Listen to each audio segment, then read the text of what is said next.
Բարև ձեզ հարգելի հայրենակիցներ, ես Մարատ Հակոբյանն եմ Կիևից, այսօր Ուկրաինայի դեմ ռուսական լայնածավալ ագրեսիայի 1125-րդ օրն է, երկուշաբթի է եւ մենք որոշեցինք նորից կարճ, բայց բովանդակալից եթեր ձեզ համար կազմակերպել, հուսամ նաեւ լավ տրամադրող շաբաթվա սկզբին։ Նկատեցի, որ մեր Telegram-յան ալիքում թողարկած լուրերից մեկին չենք անդրադարձել YouTube-յան մեր եթերում, եւ քանի որ բոլորը չեն, որ մեր Telegram-յան ալիքին բաժանորդագրված են, որոշեցի նաև այստեղ ներկայացնեմ այդ լուրը։ Խոսքը ռուս տերորիստների հանցակից Լուգանսկի Կավկազ սրճարանի սեփականատեր Ջեյխուն Սալամովի մասին է։ Փետրվարի վերջին 52-ամյա ադրբեջանցի Սալամովը սպանվել է։ Սպանողը 16 կրակոց է արձակել մեքենային, ինչի հետևանքով Սալամովը ծանր վիրավորվել է եւ հետո մահացել։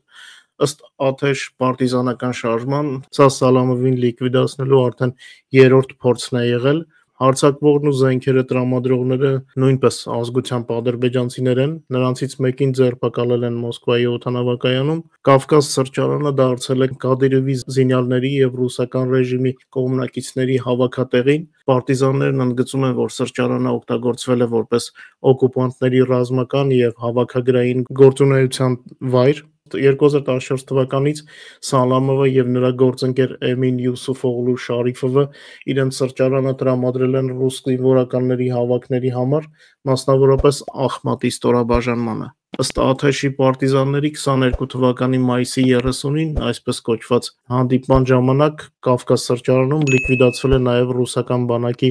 առաջին բանակային կորպուսի հրամանատարը գեներալ-մայոր Ռաման Կուտուզովը Թումանը։ Երեք չնայած հանգստյան օրերին միևնույն է ռազմաճակատում ռազմական գործողությունների պակաս չկար, ուստի նաև ձեր տրամադրությունը բարձրացնելու առիթ կա։ Վերջին 24 ժամվա ընթացքում տեղի են ունեցել ավելի քան 100 ռազմական բախումներ, Ուկրաինայի ռազմաօդային ուժերը հարվածել եւ ոչնչացրել են Խերսոնի մարզի օկուպացված հատվածում 205-րդ առանձին պահակային մոտոհրաձգային բրիգադը եւ ոչնչացրել գետի անցման կետը, որոնք նրանք փորձում էին պատրաստել։ Տեղեկատվություն ունենք եւ մեր Telegram-ում էլ կարող եք տեսնել, որ Ուկրաինայի հատուկ գործողությունների ուժերը դարանակալել են ռուսական ինքնաթիռը։ Ինչ վերաբերվում է իրադարձություններին մարտի դաշտում, ասեմ, որ Ուկրաինայի զինված ուժերը առաջխաղացում են իրականացնում Դոնեցկի եւ Լուգանսկի մարզերում, դանդաղ, բայց հիմնավոր առաջխաղացում։ Կուրսկի մարզից մեր եթերը պատրաստման պահին առանձնապես լուրեր չունենք, տեղական մարտեր են, այսպիսին է վերջին տեղեկատվությունը, իսկ Բելգրադի մարզից լավ լուրեր կան, ուկրաինական զորքը առաջ է շարժվել եւ գրավել է առաջին բնակավայրը, դա Բելգրադի մարզի Դեմիդովկա գյուղն է։ Ռուսների կորուստները ստաբիլ աճում են 22 թվականի փետրվարից, նրանց ընդհանուր կորուստները գերազանցել են արդեն 904 000-ը։ Ուկրաինական կողմը ամենօրյա ռեժիմով աշխատում է ռուսական տարածքները խոցելու ուղղությամբ, ավելի ճիշտ տարածքներում ստրատեգիական թիրախները խոցելու ուղղությամբ, օգտագործում են դրոններ, հրթիռներ, պասիվ չեն նաև ուկրաինական պարտիզանները, իսկ ռուսական կողմը իր մշտական խաղաղ բնակավայրերի ռմբակոծման գործին է, նրանք հույս ունեն նման հարվածներով ուկրաինացիներին դեմորալիզացնել, նրանք այդպես էլ ոչինչ չհասկացան ուկրաինացիների բնավորությունից, չնայած որ տեղը գալիս է իրենց եղբայրական ազգ են ասում, հա։ Ռուսները այդպես էլ չֆիքսեցին, որ ուկրաինացիները ոչ թե նեղվում են նման իրավիճակներից, այլ ավելի ամրապնդվում է մեր վճռականությունը հաղթանակ տանելու առումով։ Քաղաքական լուրերից որոշեցի ձեզ ներկայացնեմ մի ինտրիգային իրավիճակ Ուկրաինայի եւ Ֆրանսիայի մեջ, որը հուսանք ճիշտ լուծում կստանա, իսկ Սաուդյան Արաբիայի ամերիկացիների հետ հանդիպման մասին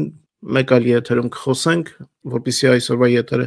չերկարացնեմ շատ։ Մակրոնը դիտարկում է Եվրոմիության խաղաղապահներին ՄԱԿ-ի առաքելությամբ փոխարինելու հարցը, Զելենսկին պատասխանել է հակադարձելով։ Ուկրաինայի նախագահ Վլադիմիր Զելենսկին հստակեցրել է, որ Կիևը ՄԱԿ-ի առաքելությունը չի դիտարկում որպես այլընտրանք եվրոպական ռազմական կոնտինգենտին։ Ֆրանսիայի նախագահ Էմանուել Մակրոնը եւ Մեծ Բրիտանիայի վարչապետ Քիր Ստարմերը նախաձեռնել են ստեղծել կամավորների կոալիցիա,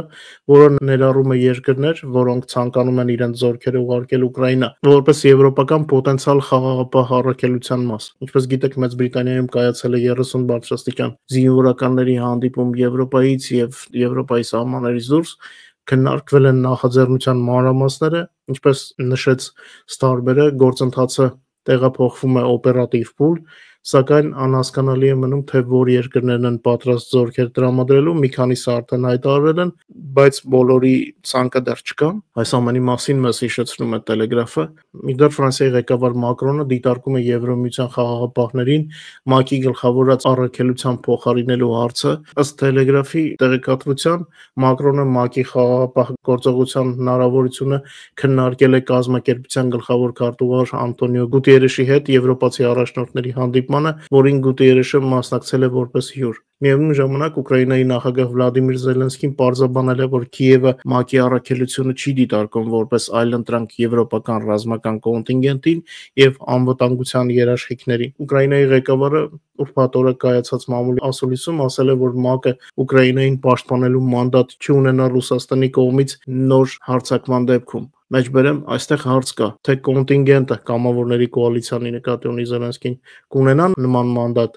Այս հարցին դեռ պատասխան չկա, հստակեցրել է Զելենսկին։ Ուկրաինայի ղեկավարի խոսքով խաղաղության զորախումբը, որն ապահովված է լիակատար ռազմական աջակցությամբ, կարող է անվտանգության արդյունավետ երաշխիք դառնալ։ Այն պետք է ունենա հզոր ցամաքային ուժեր, հակաօդային պաշտպանություն, ինքնաթիռներ, նավեր եւ հետախուզական տեղեկատվություն։ Իմ կողմից ասեմ, որ Մակրոնի նման սովորությունը երբեմն էկզոտիկ նախաձեռնություններով հանդես գալ արդեն երևի թե ոչ մեկի համար նորություն չէ։ Հուսանք Մակրոնը ճիշտ կհասկանա Զելենսկու պատասխանը, որովհետև այս հարցերում պետք է շատ նրբանկատ լինել։ Իրոք նման նախաձեռնությունները բոլորից անջատ, կարծես տարօրինակ են երևում։ Շատ չերկարացնեմ երկուշաբթի օրվա եթերը, ձեզ լավ աշխատանքային շաբաթ եմ մաղթում։